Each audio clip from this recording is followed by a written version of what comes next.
Georges County in central Maryland, northwestern Charles County in southern Maryland, northeastern Stafford County in northern Virginia, south central Fairfax County in northern Virginia, southeastern Prince William County in northern Virginia, until 5:45 p.m. At 4:55 p.m., a severe thunderstorm was located near Quantico, moving northeast at 15 miles per hour. Hazard, 60 miles per hour wind gusts and quarter-size hail. Source, radar indicated. Impact, damaging winds will cause some trees and large branches to fall. This could injure those outdoors, as well as damage homes and vehicles. Roadways may become blocked by downed trees. Localized power outages are possible. Unsecured light objects may become projectiles.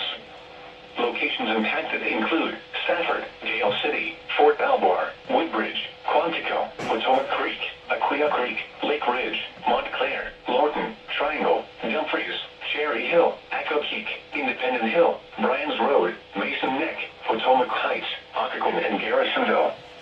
Get indoors to protect yourself from wind and lightning. Trees around you may be down from damaging winds, so if you are near large trees, move to an interior room on the lowest floor. Don't drive underneath trees or in wooded areas until the threat has passed.